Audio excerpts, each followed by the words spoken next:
Welcome, everyone. Welcome to this spotlight on the people-powered candidates running with the Green Party at this very exciting moment when people are really hurting for a politics of integrity, a political vision that is of, by, and for the people, not the billionaires that sponsor the duopoly as we know it, with endless war, genocide, climate collapse, crushing inequality, colonialism, racism, the whole nine yards. As Martin Luther King said, these evils are joined at the hip. We can't fix them around the margins. We need transformational change, and that's what we're about here in the Green Party. And we are so grateful to everyone for being here tonight, especially to the candidates that we are really looking forward to introducing to you.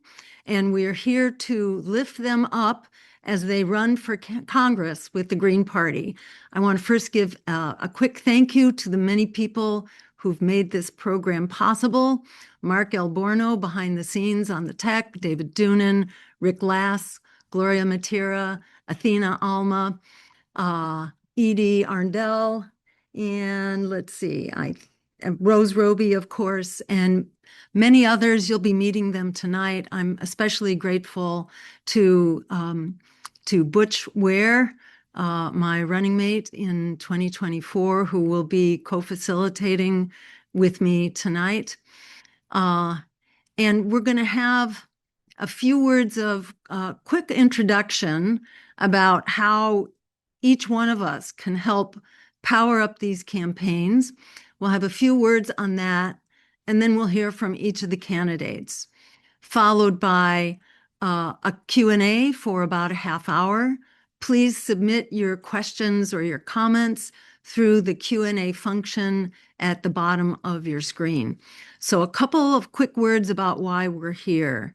As everybody knows, we're in this historic moment of political rebellion. People have had enough being thrown under the bus by the parties of war and Wall Street, bought and paid for by oligarchs and corporations. We've had enough of Congress that spends $1 trillion on the Pentagon budget, more than any military budget from the U.S. Throughout our history. This was just passed by the Senate, I think yesterday, following the House the prior week. This $1 trillion to spew death and destruction from Gaza to Ukraine to Venezuela against the expressed wishes of the American people. And it wasn't just Republicans passing that budget. It was also a strong majority of Democrats who joined them as well, making the point this is not a crisis just of the Republican Party. This is a crisis of our bought and paid for duopoly, the whole political system.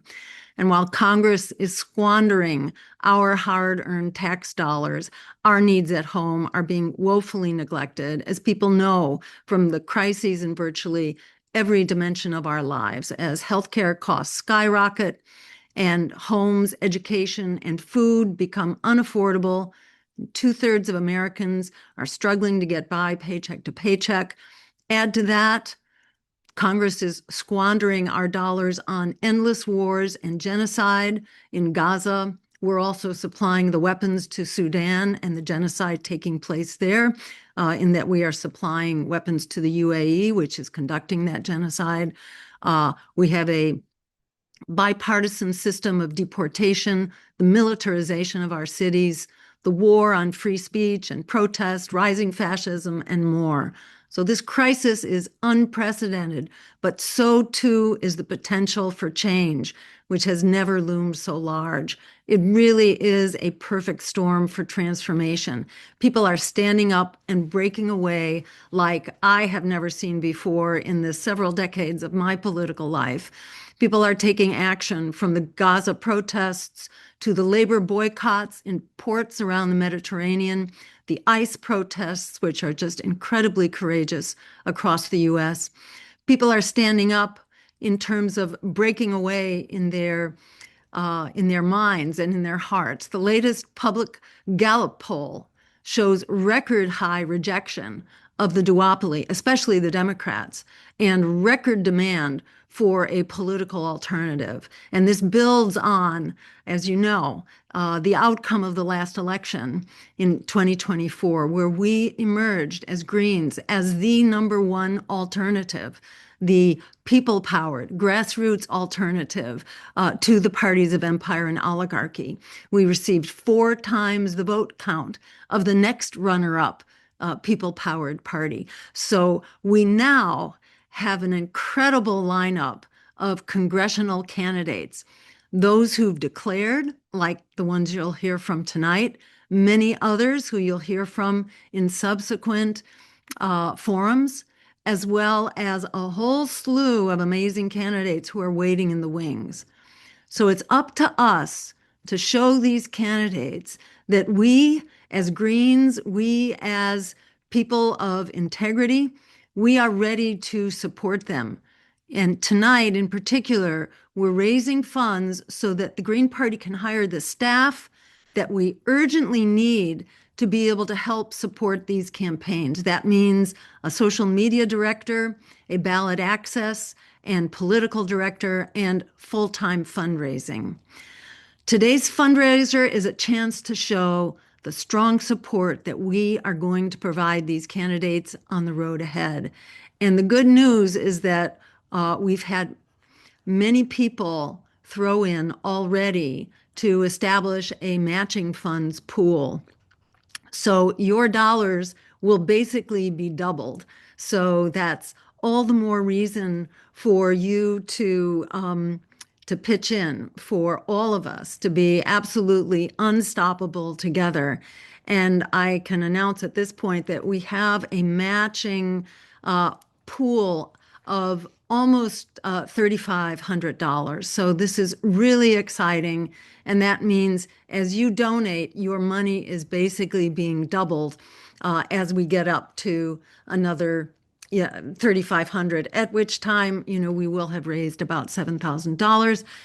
That's, a bare beginning. But considering that we had about a week in advance to promote this, it's not bad for a starting point, but I would personally really love to see us exceeding that enormously. So thank you for pitching in whatever you can.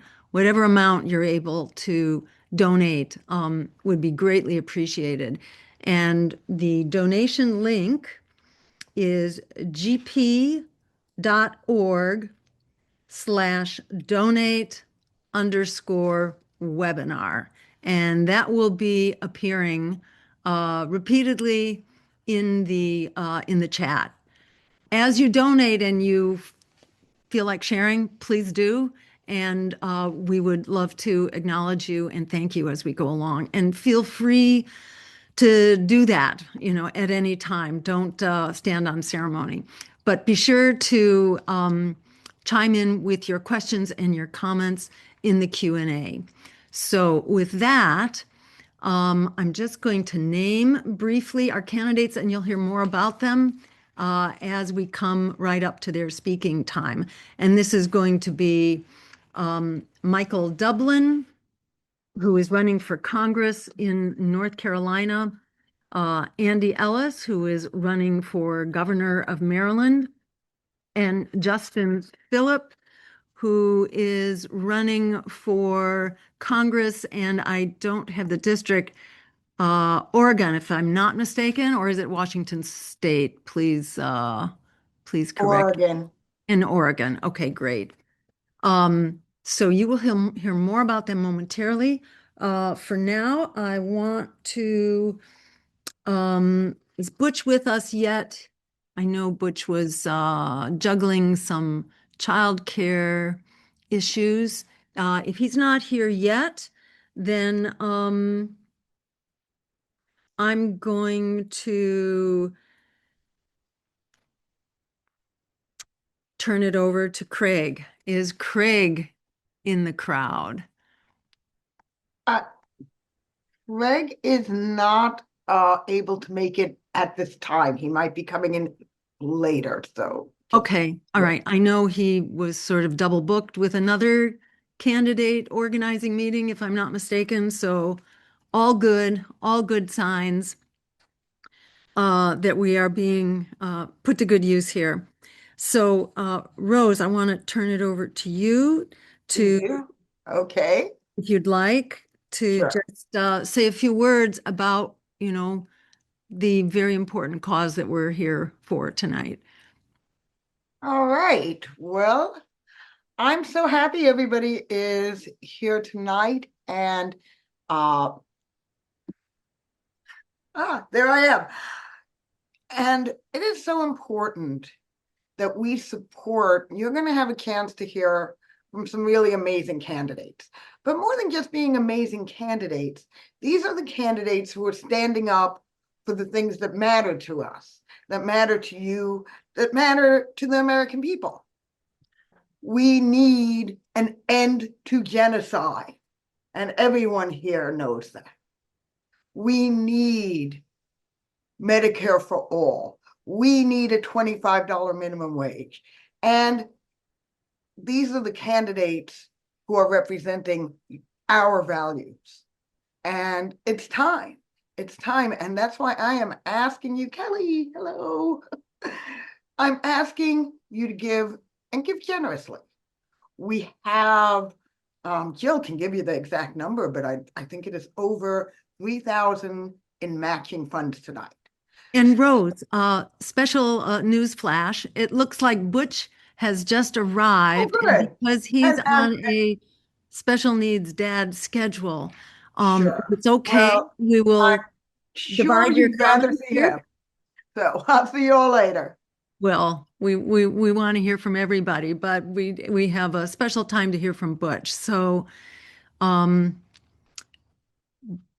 Butch, I'm gonna let you use this time how you'd like. And Butch is our one, well, actually, we have two gubernatorial candidates here tonight and two congressional.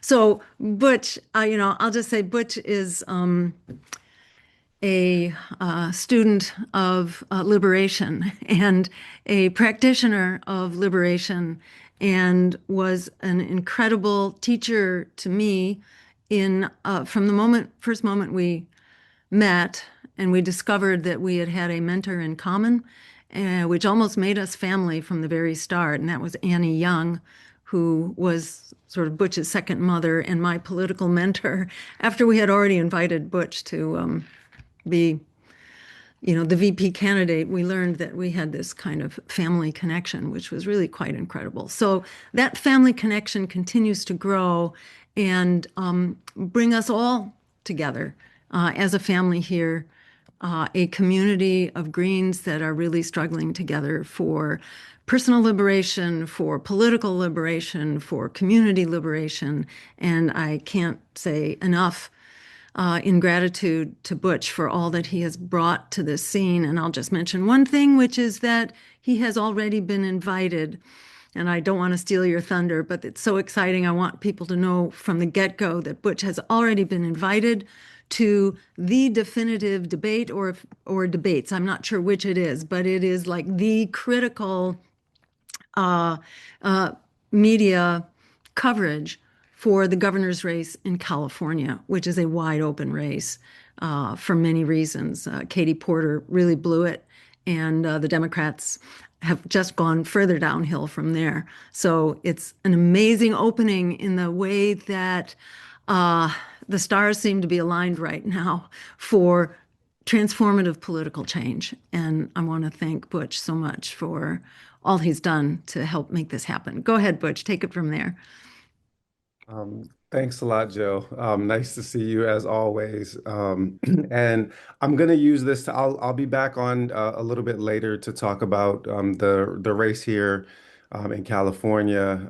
I wanted to just step in this moment to make the call for everybody to get on board with the fundraising goals for this evening. And I'm gonna keep this short and sweet. Freedom ain't free.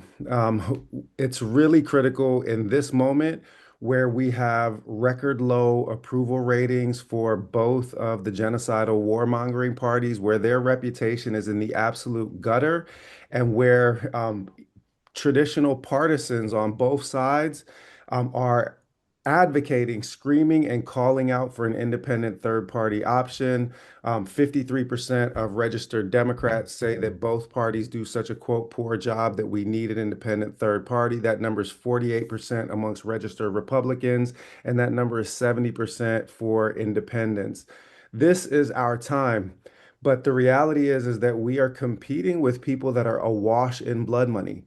And the fact of the matter is that leftists traditionally and eco-socialists and environmentalists have been shy about doing what it takes to raise the revenue that is needed to beat these people. The good news is that we only need one breakthrough season. We only need crushing success in this 2026 midterm season to return campaign finance reform to a national conversation, to shift the way that elections are funded. But unless and until that happens, then we need to really get serious about fundraising.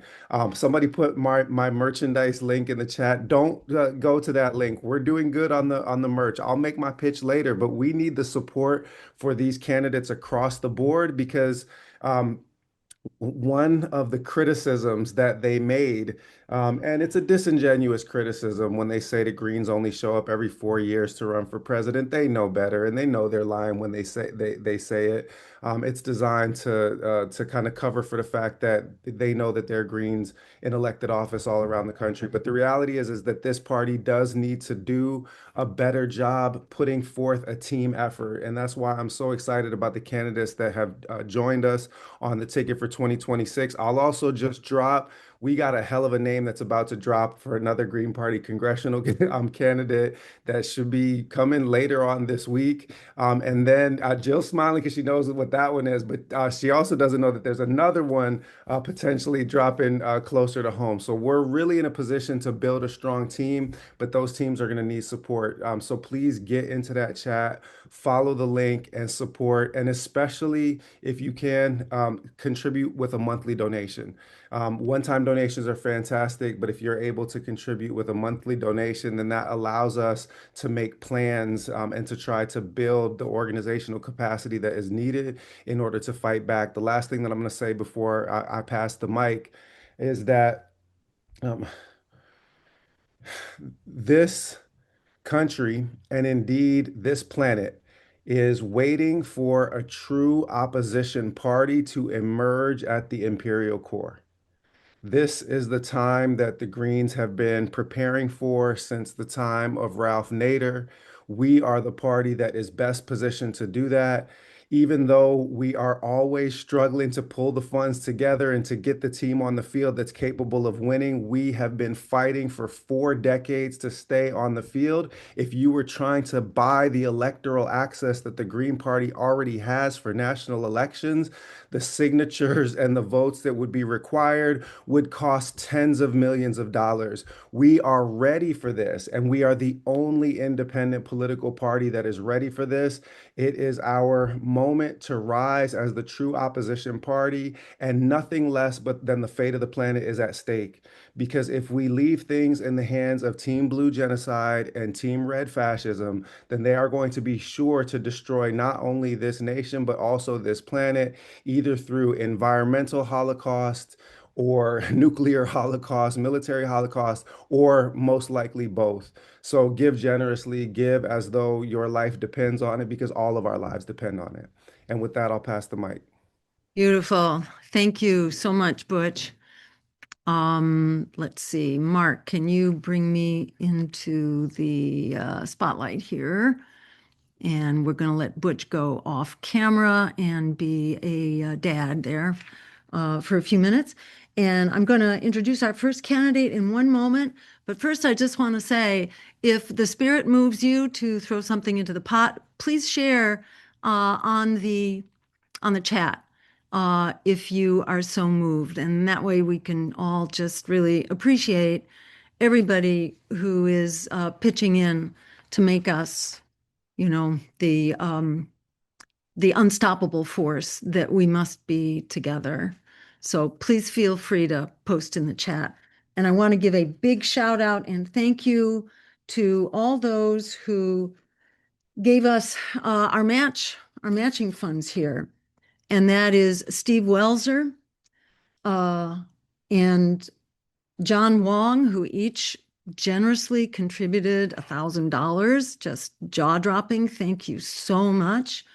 Nasim Nouri, who contributed 500. Thank you so much, Nasim. And then a couple others to name quickly. And that is, if I can find my list here, Gil Obler, Madeline Hoffman, Donna Pulling, Tamar and Tom Yeager, Marianne Eberhardt, and Linda Lance. Thank you all so very much. And now I want to turn to our first candidate speaker, and that's Michael Dublin from North Carolina, Congressional District 13. Michael has been a Green for some time. He also ran for Congress in 2024, had an amazing, inspirational campaign. He is a long-term public educator, a family man, and has been running, as he says, the best candidate that money can't buy, with a focus on living wage, Green New Deal, reparations, and electoral reform. So, Michael, if you would, please just give us a little cameo of what you're doing. Thank you so much for standing up. First of all, thank you, Dr. Jill, and it's an honor for me to be here. And I want to thank everybody who came tonight and who is donating for what I call our righteous cause, because I do believe in the work that we're doing. I have an image behind me of my grandmother, and she was someone who was not a rich woman, but an inspiration to me. And she made sure that we were involved in politics and in actions, and not just to sit around and complain, but to take action. Um, I grew up as a Democrat. My grandmother was very involved with the Democratic Party back in the 70s and 80s, as most Southern African American people were. Um, Over the years, um, I became disillusioned with the Democrats, taken for granted. And some of the things that were happening with the Democratic Party were very discouraging. And I definitely 100% disagreed. And the reason I'm mentioning that is because the numbers show that more people in North Carolina in Congressional District 13 are like me. They left those corporate parties. They felt like they were just forgotten, and they want to find a home in a party that believes in saving the planet, that believes in treating workers with respect, and making sure they have a livable wage and they're not exploited, and believes in saving our planet, the one planet we have, because um, it is taking care of us. And guys, believe it or not, the planet will survive. I mean, if we destroy it, and we'll destroy ourselves, but the planet will survive. So we're basically talking about our survival as a race, and it would take too much money to make Bernard Spears and um, all the other science fiction inventions that will take the people off of the planet. And the irony is, if we did that and went to another planet, we would have to live in such a way that's sustainable for that planet. So how about just doing that for the planet that we already have? And so this is why I am, honored to be a member of the Green Party that is working towards that goal, that's working for social justice. That is something that growing up I was very involved in, working for equal rights. Um, and so after my time of, I would say, in the desert, after I left the Democratic Party and was wandering, it just became apparent to me that I needed to do something. I needed to re-engage because I had become so disillusioned that I just wanted to go be a troglodyte and live in a cave and let the world burn. But that is not what I was taught, and it's not what I really believe. And so, to actually join a party that cares about people over profits, that cares about the planet, I'm certainly honored to be a member. And from the time that I was a youth and found out that there's a lot of people in this country that don't have health care, I was actually shocked. Just I couldn't fathom it. And at that time, I was so young. I didn't understand why. I didn't understand greed. I didn't understand, corporate greed, and that the people that should be taking care of people were more concerned about profit. I didn't have that concept in my mind, and I still now that I know what it is, I just can't fathom that there are people who think like that, where they would put profit over people. So this is why I am another reason that I am a member of the Green Party, and it's not that after I left my time in the desert politically, it's not that I had to change my way of thinking to join the Green Party. It's just that I had to find out who I actually fit with, and I did search. I did look around at different parties, and the Green Party already aligned with what I believe. So I said, well, this is the home for me. Now, we had to work as Butch said. We had to get signatures and get on the ballot. It's a fight because the Democratic Party, oftentimes, as you guys are well aware, fights against us to keep us off the ballot. Um, um, Basically, because Dr. Jill, and Butch were on 38 ballots. That gave us ballot access in 2026 and 2028. Now we had to fight for that, but we went to the board. We brought our case, and ironically, it was the two Republicans who voted for us to have ballot access in North Carolina, and the Democratic Party voted against us. Now, I am running for Congressional District 13, which is, I believe, on the Cook Index, Aura, a plus HR Republican. So the irony is they let us on the ballot, or not let us, but they rightfully allowed us to be on the ballot, gave us our ballot access, I should say. And the incumbent of Congressional District 13 is a Republican. So the irony is we're going to beat a Republican to go into Congress. And let's be clear, I'm going to Congress to represent the people of District 13. It's a gerrymandered district, and it's large. It covers all a part of 8 counties of North Carolina. Looks like a backward C around Raleigh. So to cover that area, we definitely gonna need support. So if you can give, that'd be great. We definitely need to send out mail and handwritten mail to the voters of this district. And we want to cover this area by driving around and going and canvassing. And so that's going to take gas. This is the last, my last election, I went through a couple of pair of shoes. I plan on going through 4 or 5 more shoes. But that's what it takes when you're not running this corporate campaign with millions of dollars to back you up. But we're not asking for that. I believe that we can win without the millions of dollars of blood money, like Brother Butch said.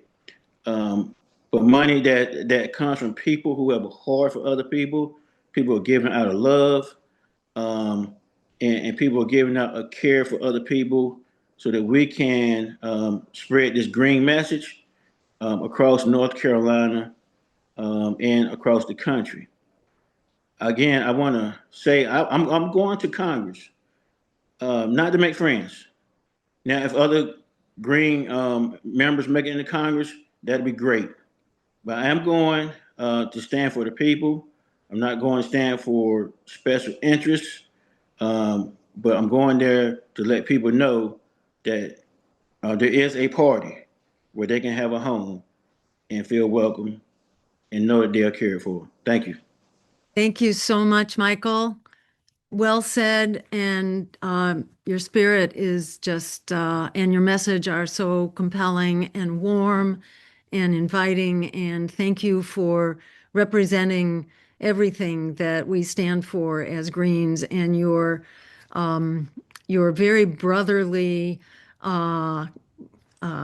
accessible, friendly way of speaking is just such a gift to us all. And this is the kind of voice that we should have in Congress, not the lawyers and the Ivy League preps and the tycoons that are not there for us, representing their billionaire donors. So thank you. And I want to thank everybody who's throwing in, inspired by Michael. A lot of people have been donating and they are being thanked. Brian Glazer, N. Sparling, Cheryl Rose, Nadia Nouri, Rosemary Keene, Arzang Kalbali, Eli Beckerman, thank you all so much. And remember, every dollar that you put in now is being doubled. So please, everybody, keep up the good work. And we're really honored now to hear from Andy Ellis, who is our governor candidate in Maryland. And Andy has been a powerhouse within the Green Party and the Maryland Democratic Party, was huge during the presidential campaign, and was just a dynamo in collecting signatures and getting us on the ballot. And he's had one of the best planned, strategic, thoughtful campaigns that I have ever seen. And so we're really honored to have Andy with us tonight, and I'm really looking forward to hearing what you have to share with us. Take it away, Andy. Thank you so much. Thank you so much, Jill, and thank you to you and to Butch and to everybody who put this on tonight. It's really great to get here and be with everybody, talk about what we're doing, and lay out the vision of how the Green Party can use our ballot lines in order to transform the outcomes of the people in our communities so that they are in line with our values and they're offered something better than the doom that the two parties offer them. So let me give a little bit of background on our race, and we'll get into more of the stuff later. In 2022, Nancy Wallace and Pat Elder were the Green Party candidates for the state of Maryland. They started in August, and they almost got to the 1% that we need for ballot access that year. I looked at that race, and I understood that if we want to get ballot access, 1% of the vote in the governor's race in Maryland, we were going to need to have more than 3 months to do it. But if we took a 4-year campaign and really did the work necessary, we could do well more than the 1% that would get us ballot access. So the day after Election Day in 2022, we started our campaign, almost in purpose to say, look, people will say Greens only show up when they're running for president. You're going to see us the whole next 4 years. So in that 4 years, we've traveled across the state. We've been from Appalachia to the Eastern Shore, from Southern Maryland to Baltimore to Bowie to Bethesda, all over the place. We have, in that time, helped the Green Party get ballot access. We helped Jill and Butch to be the third party in Maryland, well over 1%, which, is a thing that Jill has done twice, which we really appreciate. I also participated in an effort to defeat a ballot initiative in Baltimore City sponsored by David Smith of Sinclair Broadcasting, which would have cut our representation in half. We brought together people from third parties, from Black liberation groups, from labor movements, from faith movements, and we won the first ballot measure victory over a ballot petition in Baltimore City in 50 years. After that, we started on this campaign, and we officially declared at the beginning of this year. I added my running mate, Owen Silverman Andrews, in September of this year, and we are now moving forward toward the election. So here's a couple of things that I want you to know about Maryland. Maryland is a deep blue Democratic state that has had a veto-proof majority in the legislature for decades. Democrats have run the General Assembly in Maryland since they ended Reconstruction in 1864. And there's been about 6 years since then that they didn't run our state legislature. They control every constitutional office, 7 of the 8 congressional seats, the 8 largest counties. This is a place where Democrats are in charge. This is a state where redlining started. This is a state with the highest incarceration rates of young people in the country, with the highest eviction rates of renters in the country, and with rising energy prices that are going through the roof. Until November, or until Trump was elected, we had believed that our economy could thrive simply by being close to DC and having all the federal jobs. Trump has shown what Marylanders knew for a long time. We couldn't continue to be reliant on the federal government. So now we're facing a $1.3 billion deficit in the next year, and the governor has already said he's not going to raise taxes or any more revenue. So that means we're looking at some serious austerity. Our opponent, Governor Wes Moore, is one of the people who a lot of Democrats have identified as a potential candidate for president in 2028. And he is an abundance billionaires Democrat. He believes in deregulation. He believes in building new gas plants. He believes in attacking public sector unions. He believes in austerity, and he believes in executive action instead of legislative process. Ezra Klein celebrates him as one of the highlights of the abundance movement amongst governors. He's the vice chair of the National Governors Association, where he led an effort to deregulate new gas plants in the state of Maryland. And he recently submitted a deal to our regional energy operator on behalf of the data center lobby in order to allow them to shape energy policy in Maryland how they want to. So we're running against that. We believe that we can give people who oppose Democrats in the state of Maryland the leverage that they need in order to get the outcomes that they need for their communities and their movements. Here's here's 4 goals that we've identified that we're going to be pursuing between now and the end of 2026. The first is Maryland has a green primary. We allow all of the 5,000 Greens in the state of Maryland to vote in a ranked choice vote, that we have to put on because the state doesn't fund our primary. We want to win that primary with over 500 votes, so that we can build a movement of folks that will take us into the general election, because we know that the political science say that third parties win when their members are empowered and that they're able to go out there and tell other people while they're voting for the candidate. Then we want to qualify for Maryland's gubernatorial public financing program. We're the first third party in the first general election campaign to try to qualify for that. If we get 1,500 Maryland donors who contribute $120,000, $250 at a time, we qualify for 6 to 8 times matching funds from the state of Maryland. So we think that it's going to be all fun and games until the Democratic comptroller of the state of Maryland has to write our campaign an $800,000 check in August of this year. Now, we know from your campaign that even if we qualify from it, it is likely that they will fight us on it, but we're going to call that out ahead of time so that we can make sure we're ready. Third, we're trying to be the first campaign to qualify for the debates that Maryland Public Television puts on. And we have a piece of legislation that will be in the Maryland General Assembly that requires public television to allow all candidates on the general election ballot to be on the debate stage. That will be introduced January 14th by Democrats, but we were able to convince them to do that. And fourth, we want to have the best third-party performance in the state of Maryland since the Civil War. That means we want to get about 100,000 votes, and we think that's possible if we hit the other goals.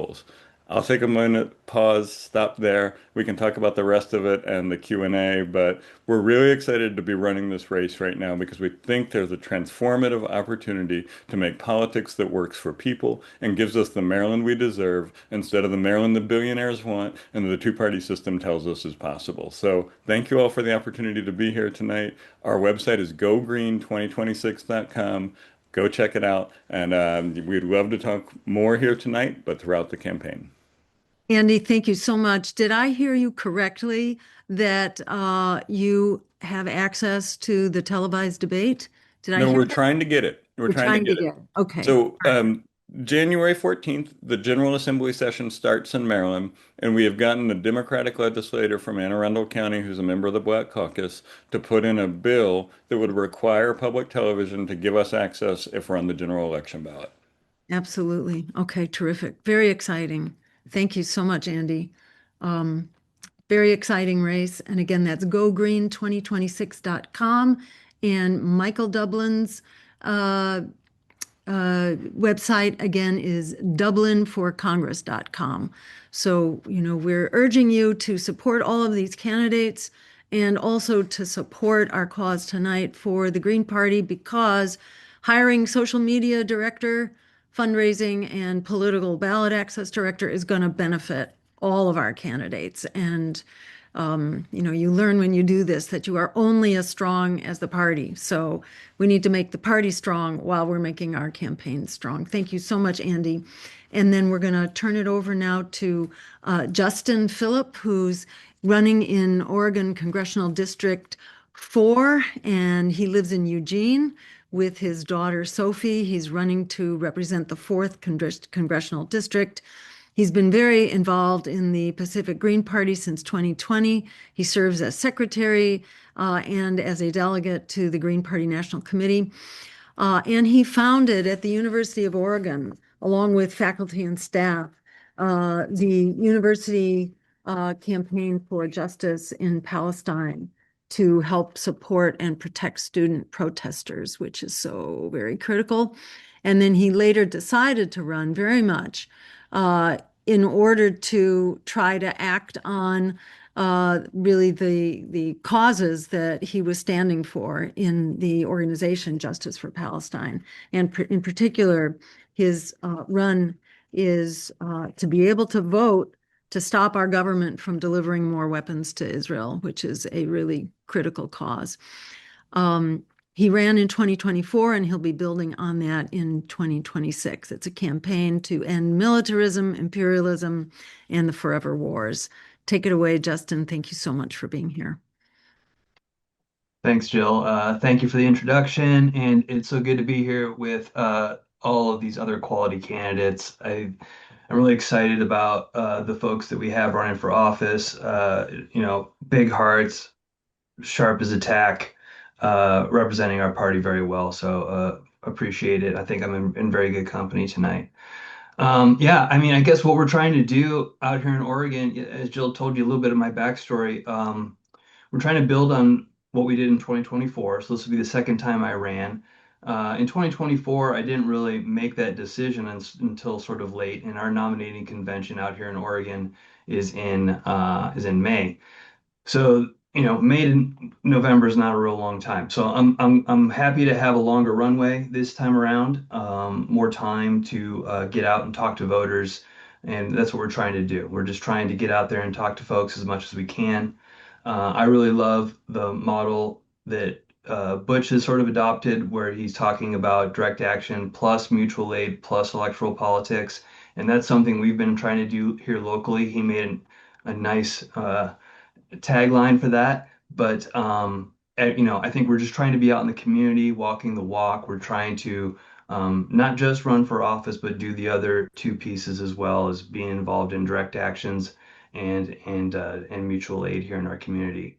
I think the idea is that what I want to get across to folks here in the 4th Congressional District in Oregon is that the mutual aid and direct action is great, but we're always going to be under the thumb of the ruling class until we rise up electorally and remove these people from power.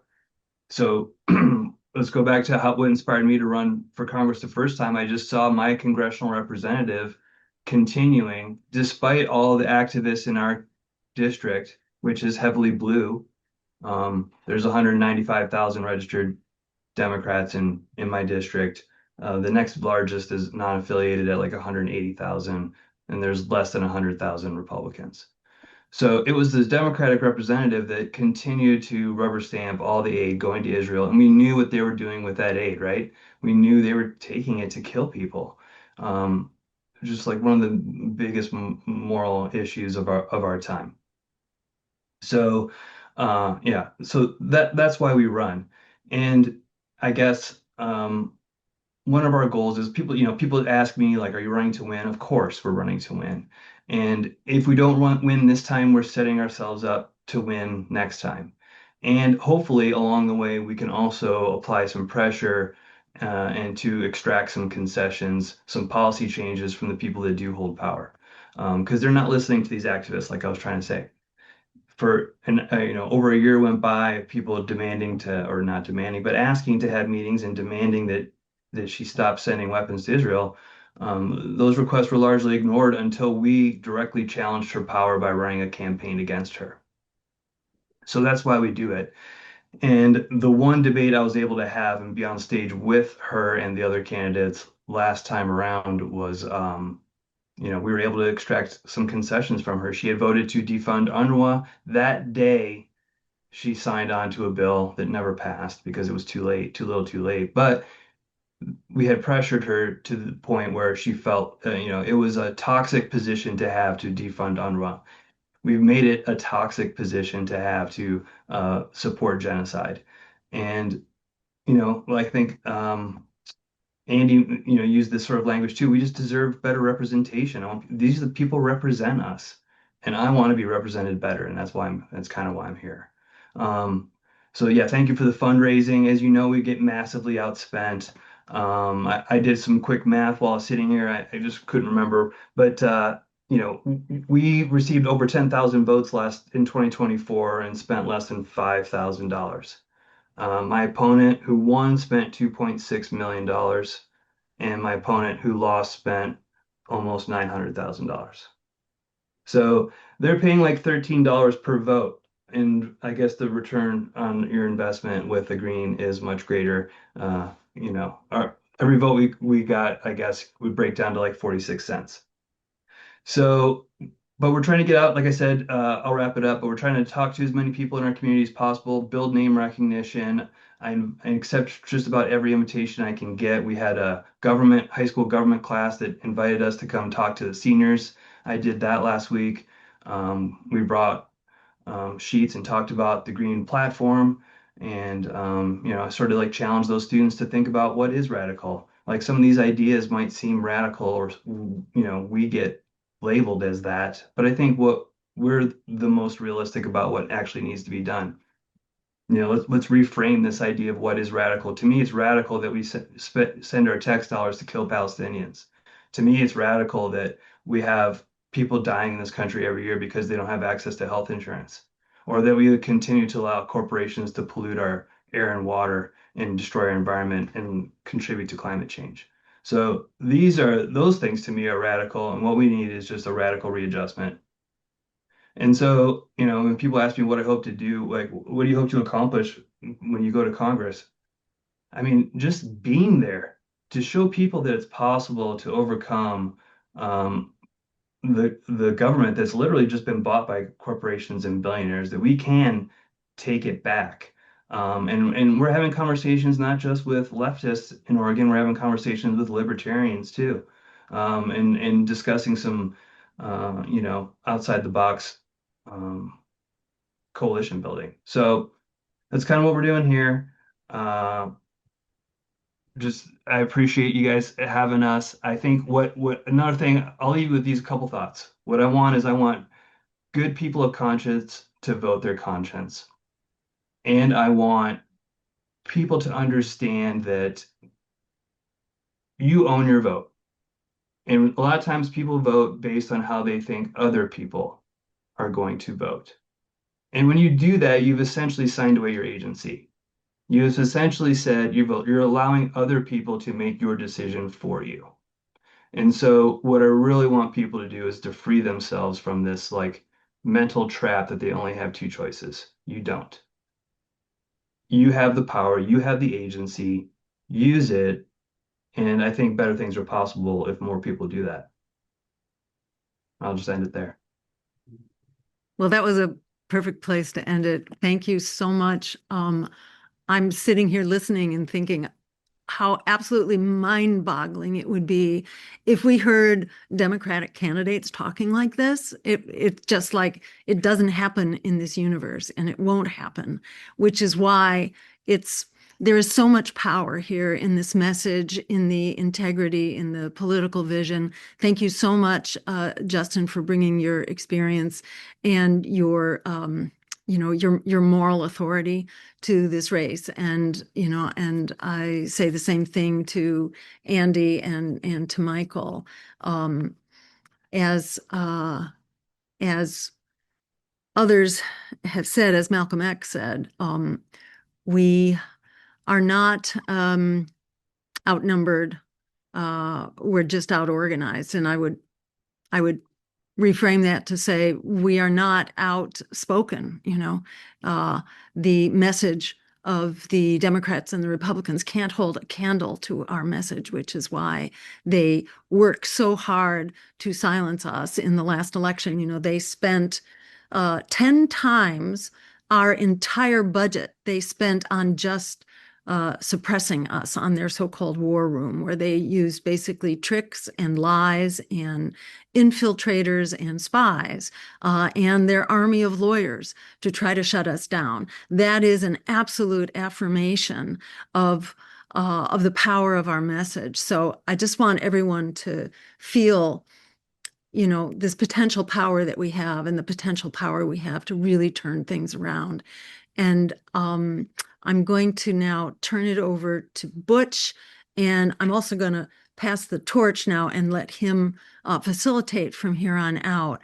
And Butch will be both describing his amazing campaign and then leading us into the Q&A. So please share comments, share questions in the Q&A. You can also put them in the chat.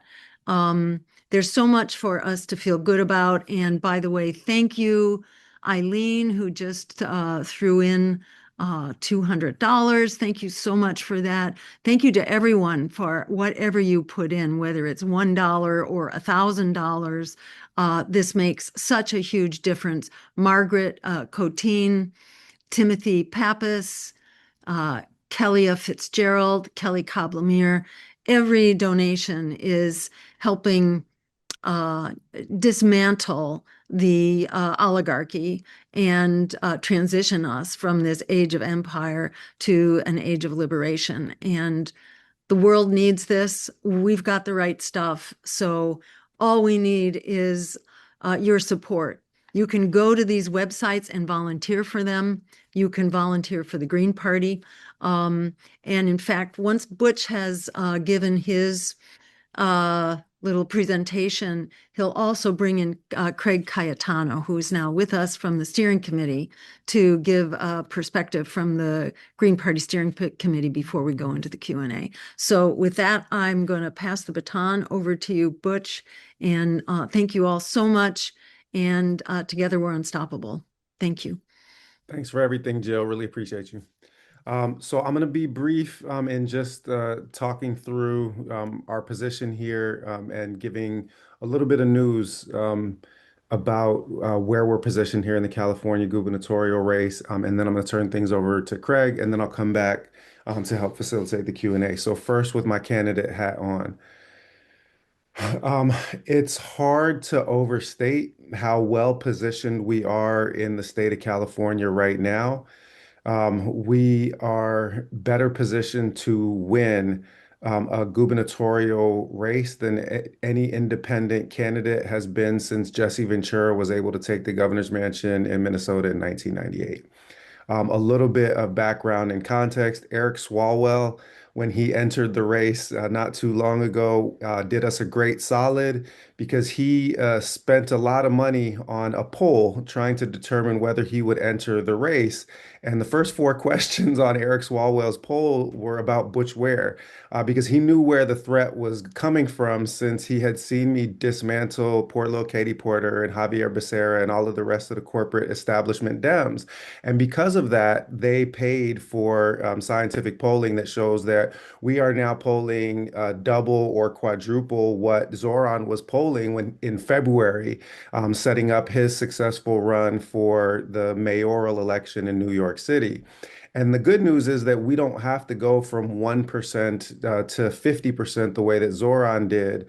We've got to go from between 2 and 4% to about 20% in order to create a one-on-one showdown between me and whichever establishment Democrat candidate is left standing. We've got an unprecedented opportunity. And also, in the debates over Prop 50, there was actually a vote no on Prop 50 PAC that spent a couple $1 million on YouTube ads that were nothing but me dismantling Democrat propaganda about Prop 50. So we have been granted a lot of free media time, a lot of free polling, and as Jill pointed out, we have already been invited to participate in the closing debate, which will be televised. We've been told to keep April 22nd and 29th clear. Those will be the two dates, and that will be right before the mail-in ballots go out. Um, those of you that have had the chance to watch any of these other Democrat candidates know that that's going to be the end of Democrat rule over the state of California is when there's a live stream debate with all of those candidates and I'm allowed to take part in it. So the ask that I come on for this evening is that if you are committed to this green wave taking the country in 2026, consider contributing, volunteering, donating, getting in whatever way you can in the state of California, because if we are able to successfully prosecute this election, then we are going to break the duopoly in the state of California, and there is going to be a green wave that sweeps over this entire country. Just for context, in 2022, the second place finisher in the jungle primary and only the top two candidates advanced. This is a way normally to have one blue versus one red, duopoly rubber stamped in perpetuity, except in the state of California, there are more registered independents than there are registered Republicans, which leaves the Democrats open to an attack from the left. In 2022, it was only 17.7% of the vote that was required to finish in second place, and that was out of 5.5 million votes cast. About 1.5 million votes in the state of California is going to get me to second place and create a one-on-one matchup between me and probably Eric Swalwell, wherein the Democrats will not be able to play the lesser of two evil cards. They will not be able to fearmonger people, convincing people that the state might turn red because Team Red will be out of the race at that point in time. If we are able to secure that second place position, we are strategically placed to actually win the election. And if we actually win the election, then we break the duopoly, and every single one of these green candidates that is running in a congressional race or in a gubernatorial race to come in November, they will have already won their election come June. So the date that I want everybody to mark on their calendar is 6/2/26, June 2nd, 2026. That is the date of the primary, but the mail-in ballots go out in May, and it is going to be an all hands on deck situation. Whatever you are able to contribute in terms of your time, talent, or treasure to this movement, we are going to need it because our overall green strategy is going to be more successful with a victory at the heart of Democrat power in the state of California. And for the strategic reasons that I outlined, they are extremely vulnerable, and they know that they are extremely vulnerable. So give of your time. And with that, I'm going to turn things over to Craig to call Craig up onto the stage. I'm going to take a back seat and then come back and facilitate the Q&A in just a moment. Oh, last thing that I'll say. Somebody shouted this out already. The new merch just dropped on the Butchwear for Gov website. Do not miss out on the merch opportunity. That stuff is flying off the shelves. So please get in early. And good to see you again, Craig. Great to see you, Butch. So yeah, thanks to everyone.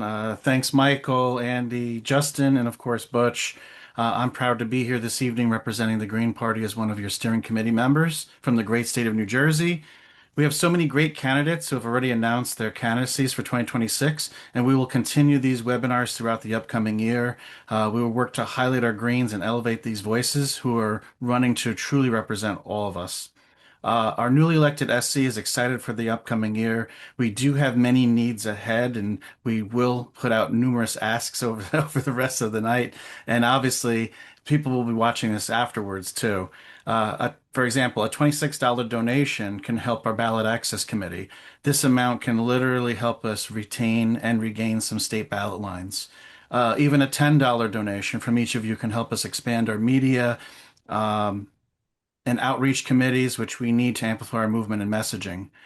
And there's also some new supporters to the Green Party watching live, or even, like I said, we'll see this later on. My ask to those supporters planning to donate to maybe another organization or even a political party that's not us, carve out $5 from that potential donation and donate to the Green Party. $5 donation will help amplify and raise our messaging and just, seriously be well more received and appreciated than a lot of those other organizations.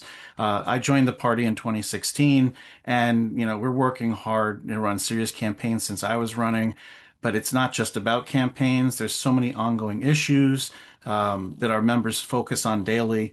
We're working state by state to challenge the two parties, not just electorally, but on policies around access to affordable housing, supporting a living wage, supporting free Palestine, working on ranked choice voting initiatives. And a lot of our members are working on shining a light on ICE by either showing up and supporting people that are in those detention centers, challenging what's going on there in their states, and also even reporting when agents are coming into our communities.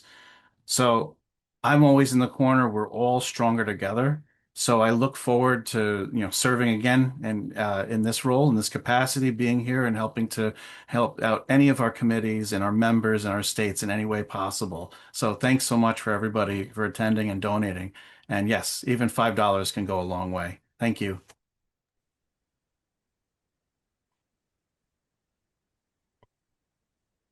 Great. Thanks a lot, Craig. Everybody hearing me? So can we get the candidates to come back up on screen, and we'll do this panel discussion style.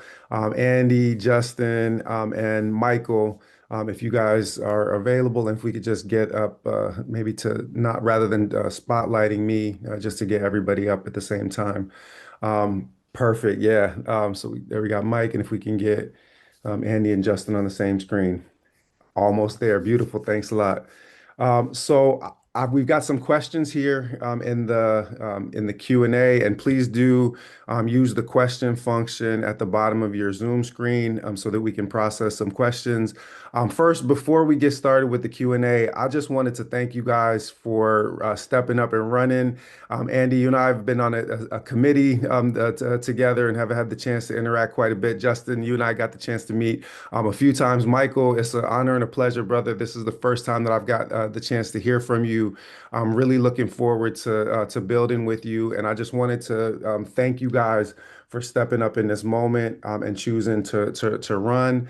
I'm glad to be here as a fellow candidate and then also facilitating this question and answer. I'm going to go to the first question I'm asking. I'm just going to leave this open to everybody. The first question is following up on kind of Jill's closing bar, quoting Malcolm, "We're not outnumbered, we're just out organized." An anonymous attendee asks, "What do we need to do to get better organized?" So that's a great question, and I'm going to try, even though I'm not the best person to discipline people with respect to time, to just let's keep these, brief, between 30 seconds and a minute in our response with some reflections on what we can do to be better organized. I'll start. Oh, Go go ahead, for it, Justin. Andy. Okay. Okay, I'll do real quick. I just Yeah. think I'm frozen. Anyway, well, I tell people I get this question all the time, like, but I want to remind people that if you're building people power, what's needed is people. So when we're organizing, like I need help, quite frankly, right? And my district is pretty big. I have 17,000 square miles here in Congressional District 4, so it's hard for me to get everywhere. So like have that uncomfortable conversation with your family at Christmas or whatever holiday it is you celebrate, like we need to be each other's support network. I think Butch and other candidates made this point earlier. So let's be each other's biggest fans. Let's support each other. Let's share content. We know like the traditional media isn't going to cover us. So what does organizing look like? It just means the people working together. Okay, so like if I had surrogates out there, you know, Yeah. sort of like spreading our message and talking to their friends and families, because like we know what convinces people the most is not like a Facebook exchange. It's having a conversation with someone that you love and trust. So that's what I would like to see. Yeah, we need. I'll take Chair's prerogative. We need more people. So if you are on this call, and have not yet volunteered for one of these campaigns, volunteer for one of these campaigns, and you can do that wherever you might be located. I'll take care of another question. In answering this one, someone else asked. This is let's see. Um, um, Kung Wen asked, if not in state, can we help your campaign other than financially? So a huge part of how you can help campaigns other than financially is by volunteering your time because we're massively understaffed. We need support in all kinds of different ways. So step up. And I'll turn to Andy and with his response to that, and then I'll come to Michael. Yeah. So I think this is a great question. And so for us, it is about identifying what it is that myself and my running mate are good at doing, and then identifying what things we're not good at doing. So I'm not the best person-to-person organizer. I'm a good theory and policy person, but one of the guys on our campaign team was an organizer at Johns Hopkins as they went through their grad student unionization process. He was one of the key leaders of the union organizing process there, where Johns Hopkins, organizing through United Electrical Workers, created one of the most successful grad student organizing campaigns in the country. He is graduating with his PhD in January, and we are going to hire him to organize Greens across the state. There's 5,500 Greens in Maryland, and we are going to hire him first and foremost to organize them just as he organized his union. And we are going to do that because we know that the political science and our party history says that when we have a base of organized people who are members of the party, they are the ones who will do that work of having the conversation with their friends and neighbors and things like that. So we're going to make an investment in hiring Andrew Einem so that he can take his union organizing experience and apply it to organizing Greens. And so that is like the first thing we're going to do because we've identified that that's a role that we need. I want to answer the other question about how folks can help real Yep. quick. For me, if you're not in Maryland, we'll take donations for sure, but we also will take people who watch, follow, and share on our YouTube channel. We're doing a weekly stream where we dive into the intricacies of Maryland politics and bring forth grassroots organizers and folks like that in order to tell the stories of the work they're doing. So that's YouTube Go Green 2026. Watch, follow, share, comment every Wednesday at 7 o'clock. Outstanding. And I'm going to pass the question about being not outnumbered, but out organized to Michael after first just bringing a point that you made, Michael, about your time, wandering in the wilderness, so to speak. And I loved, frankly, all the scripture in your presentation. That we have so much to discuss on that because I was feeling, I was like, can I get a witness from the congregation? But one of the things that I heard in a recent campaign event from a young man. He said that after listening to us make the case, he felt what he said the ball of nihilism in his chest had started to shrink. In other words, that hope and the capacity to take action dispels despair, right? So to reiterate, kind of Justin and Andy's response, get up and take action, contribute, and that gets you out of that place of feeling stuck. What else would you have us reflecting on in terms of how we can organize, Michael? First of all, I want to say thank you to Kalia because my campaign man, she has helped me tremendously to be organized. And one of the things that we learned from the last campaign, and Butch, I did meet you in Raleigh. Oh, yeah. Okay, true. Yeah, my bad. Sorry for that. Yeah, no worries, my brother. And so we learned to get a quicker start. So the fact that we're starting earlier and getting more organized earlier is helping. And again, that ties into what I believe Andy said, that what we know we're good at and what we need help in, and we started reaching out for help early, and we did get that help. So we're moving forward at a faster rate than we did last time. Also, with the coalition building that we have been involved in around the Raleigh area, that brings in people who from other labor unions and using their expertise to come in and help us. So that's part of that been organized is learning also from other people of the similar mindset and the ways they organize and to bring them in to help us organize as well. Excellent.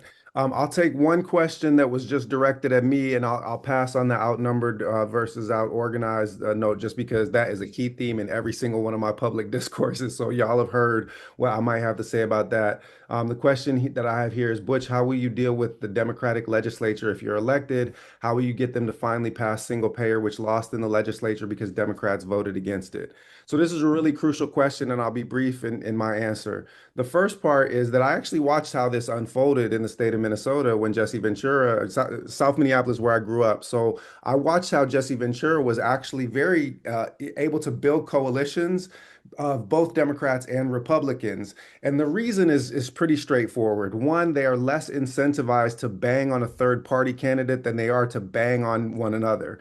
And two, the popular mandate that executive authority has when they get the entire population to vote against the status quo forces those Democrat and Republican lawmakers to either lay down or get down because it's going down one way or the other. And especially when you're not an establishment candidate, then you can leverage public discontent to get them people to act right. Which brings me to the second part of the question.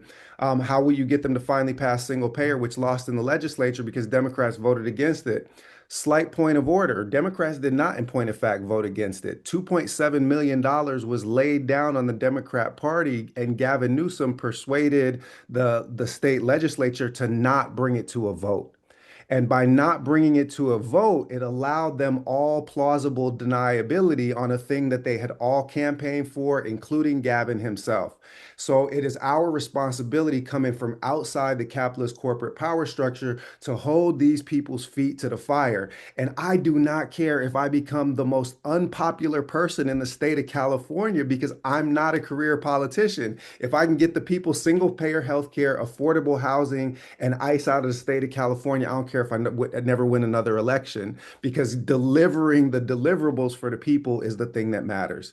The last part of it is that this is also a call for anybody that is in the state of California. And Andy, I have a feeling you might have a kind of similar call that you need to make.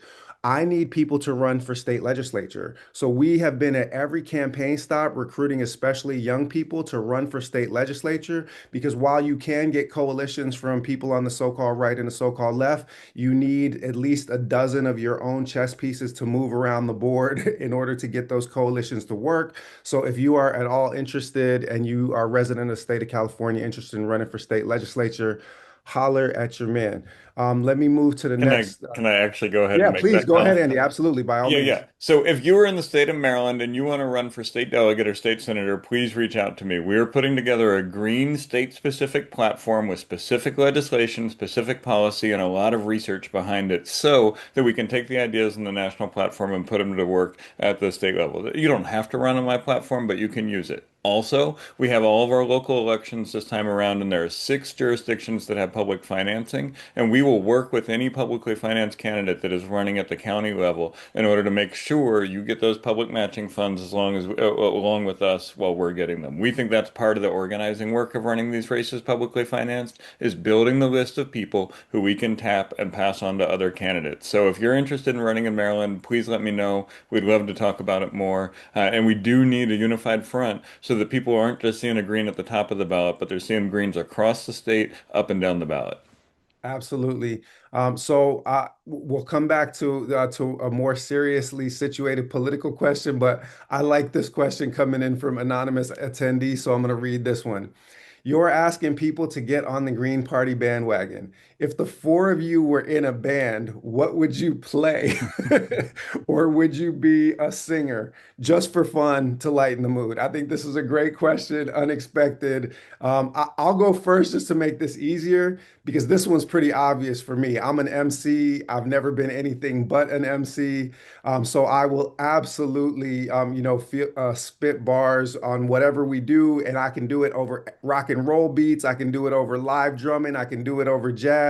Doesn't matter. So I'm a jack of all trades with a mic in my hand, and that means that whatever band the rest of y'all put together, I'm happy to step up and lean into the mic.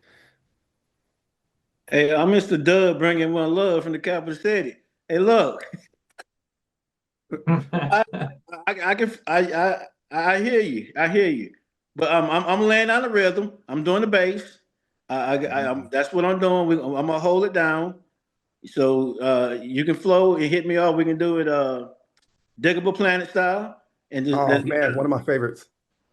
So we're good. We got a bass player and an MC, Justin and Andy. What do you guys got? Justin's got it in the background, right? Oh man, I don't know.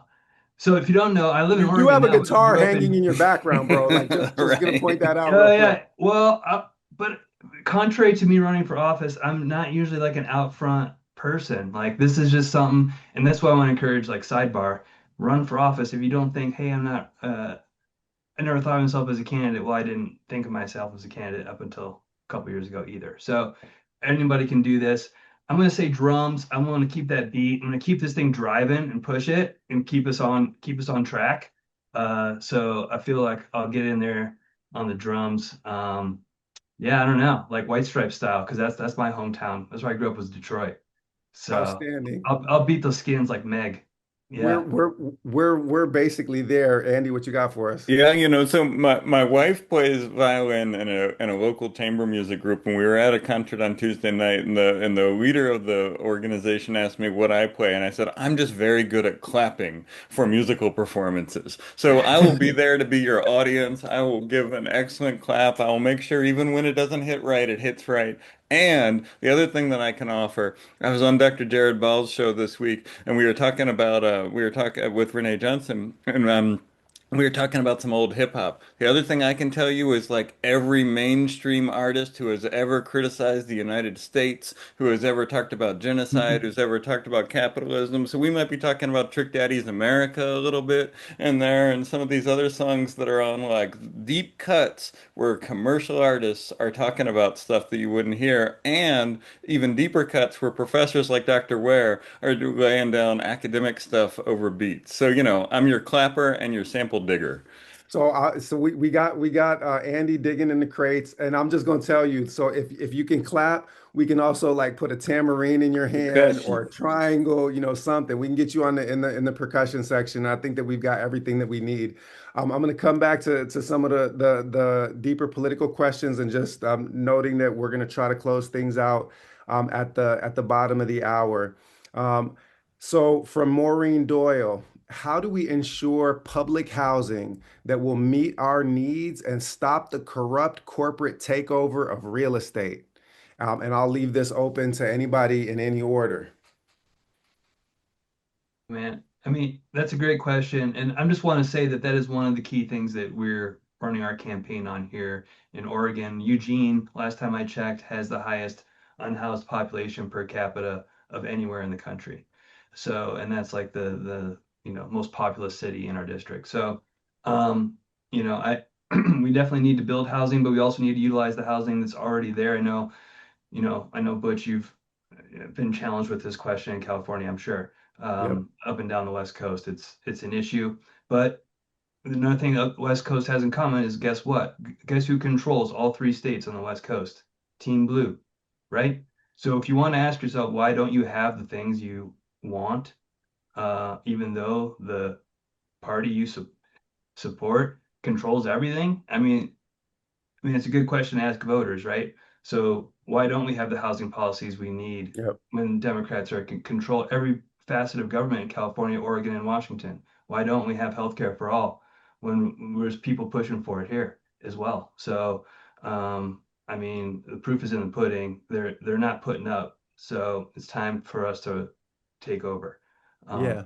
But it's a complicated issue. There's a lot to it. I mean, the housing issue is, I mean, we could probably spend a whole half hour just talking about that. 100%. I'll take a transition and also leave this open. On Team Blues Watch in the state of California, California is actually tied with Louisiana for the highest poverty levels in the United States of America. The Democrats keep talking about it being the fourth largest economy, but they never talk about the fact that it is number one in wealth inequality, and that there are 187,000 people that sleep on the streets every night and 186 billionaires. So they have created this situation, and I do have a simple solution, pretty straightforward. It's tax the shit out of Blackstone and BlackRock for all of their vacant properties, get private equity out of the real estate sector, and that will fundamentally transform both home ownership and the rental market. And then I'm going to tax them so hard that they can't wait to sell those properties directly to the state.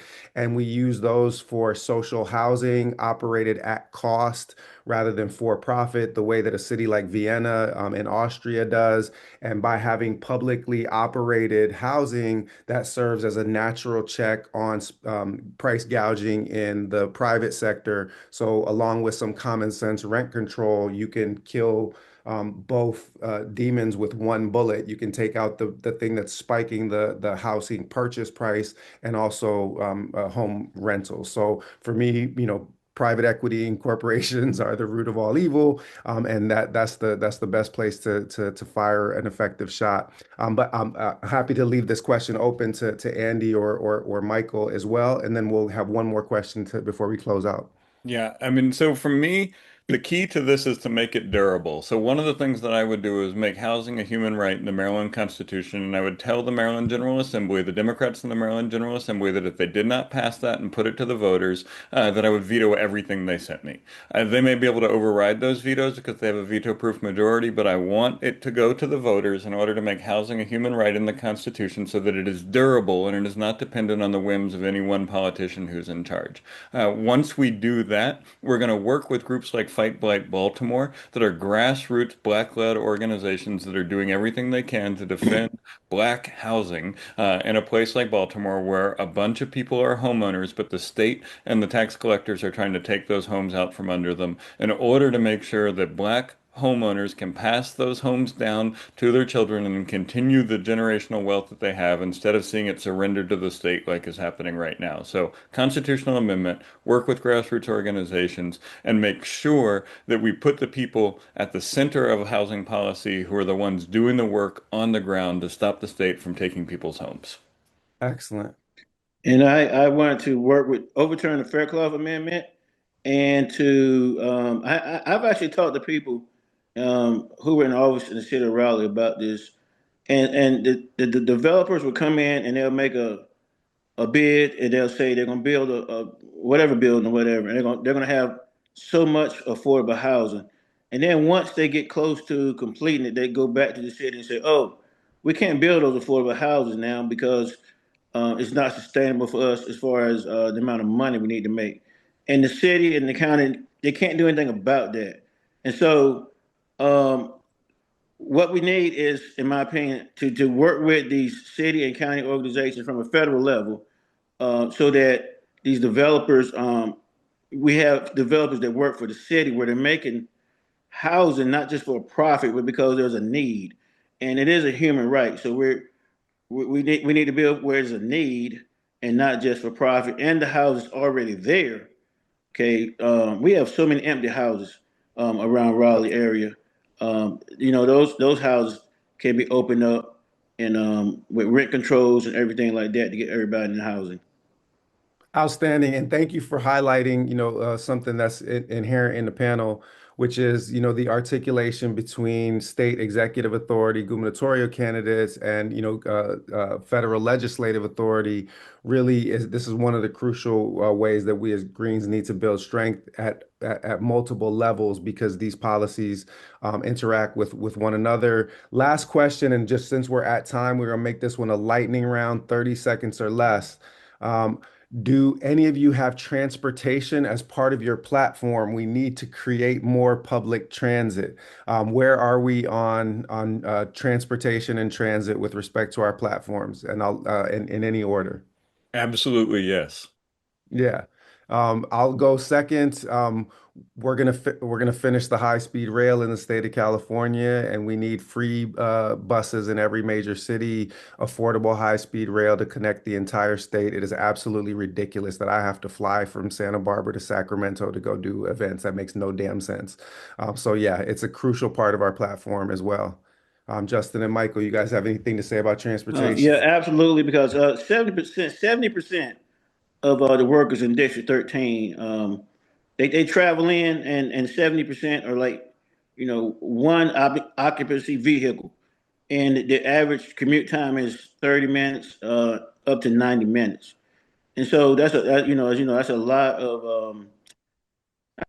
of fuel going into the atmosphere, a lot of chemicals, a lot of, and so yes, it's definitely part of our platform to work with these counties to get public transportation. Beautiful, and thank you for highlighting the ecological dimensions of public transportation. We are not going to personal vehicle our way out of ecological crisis because there ain't enough lithium in the planet to replace all of the, the gas cars that are on the road with batteries right now. We're gonna need public transportation. Justin, we'll give you the last word on this one. Yeah, yeah, high speed rail. I'm with you on that. I ran on that in 2024. We're still going to run on that because of, well, the economic impact and also like the climate impact, right? Like how much fossil fuels is burnt flying all everywhere. So let's reduce the amount of fossil fuels that we burn and make it more affordable for people to travel. And lastly, real quick, I also support like subsidizing public transit to make it easier for the working class to get to and from work, to pick up their kids. I don't think people understand, some people don't understand how much of a challenge that is for folks to navigate the public transit system. So if we can make it easier for folks, increase the frequency of public transit and make it more affordable, I think that'd help a lot of people. Outstanding. So I'm going to give a round of applause for our candidates. I'm going to, in my position as chair, just invite Craig back up for the last final fundraising pitch. And now thank you, Justin, Andy, and Michael. And Craig, you and I are going to tag team this closing argument. You go ahead and give us the first salvo, and then I'll take it from there. I'm just going to say thanks to everyone. And I think seeing our candidates out here on this space is going to empower others to run. And you start wherever you feel comfortable. If you've got issues in your town, start there. Focus on that. If you want to run for Congress, great. Get involved with your state party. There's a lot of time involved running. We know everybody's committed, so we need to make sure that everybody has the resources that they're going to need because it's going to be money, it's going to be donor, it's going to be volunteers, it's going to be media stuff. So get in touch with other Greens. There's a lot of us here that have run for other office seats before. We're more than happy to assist. We're going to be expanding, doing more of these type of functions so people that are interested in running, so they learn more about this in 2026 and how to get involved. And yeah, obviously every dollar counts. Like I said, we got state ballot lines we got to regain. And yeah, by running for certain seats in certain offices, getting certain vote totals is going to obviously help that goal too, and just bring and elevate all the issues that we're talking about. So anybody here that's new to the party, it's a long battle. We're committed, we're here, and we're going to keep on going strong into 26 and beyond. Absolutely. So, just getting the updated totals, we are still short of our matching fund goals. So, I need everybody that is on the call currently that has not yet given, to get in, even if it's just kicking in $10 a month, $15 a month, $20 a month, so that we can reach those matching goals that came from our sponsors ahead of time. I'm going to make one last kind of moral appeal in this moment. Um, I understand that, well, leftists of all stripes, anti-capitalists of all stripes get weird when money is involved. But the reality is that, well, we'll go with the hardcore Marxist reference that the Panthers love to quote: "Politics is warfare without bloodshed." We have to understand that we are in an actual fight for not just our lives, but for the lives of our children. As Michael put it, we're not fighting for the survival of the planet. The planet is going to be just fine. We're fighting for the survival of the human beings that walk around on top of the planet. We're fighting for the survival of the fauna and the flora that are currently here, that are being destroyed by the way that corporate imperial capitalism exploits the most precious resource that we have, which is our shared home. So in this last moment, I see Kalia just put in $26 for 26. We need everybody to kick in 26 for 26. If we can get a handful more of those, then I'm going to allow this call to end. And we can leave the matching. Yes, that was exactly the point that I was going to make, Craig, is that we can leave the matching goal open until the end of the day. If some of y'all got to run and check your bank accounts, I understand that. I'm going to make a contribution. You can put me down for $111 right now. So as soon as we're done on the call, but I'd like somebody to step in and match that 111 if they can, so that we can try to get closer to these numbers. It'd be a shame to leave those matching funds on the table after an evening where we were able to get Dr. Jill and myself and Green Party National Steering Committee and multiple super dope candidates. So I'm going to make this last call for you guys to hit that donate button once the call is ended. Thank you everyone for your time. Thank you for all of the energy and the heart that you've contributed to this movement. Exactly. Colt just put it in the chat. The time is now. It's our time. And it's time to grow this party into the true opposition party that this country and that this planet needs. So warmest greetings to you all. Peace and power. And we'll be back with you real soon. Thanks. Thank you.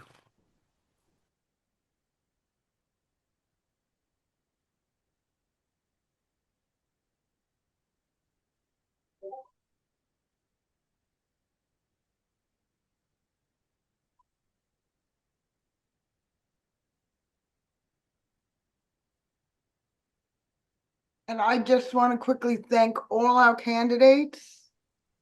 And I want to thank, as always, the amazing Dr. Jill Stein. I want to thank Butch for being here, Michael Dublin, and Justin Philippe, and of course, Andy Ellis. You are what makes this party everything it is and everything it can be. And I just want people to know that if you didn't donate during the webinar, we're not going to like say if you had to look at your finances, do it tomorrow, you're getting paid in a few days, well, then you can't donate. You can. And we'd really be happy to take it because we need these donations to really be able to go up against the corrupt parties of war and Wall Street that have an endless well of billionaire money selling out our futures, our children's futures. So we need you. And thank you all so much.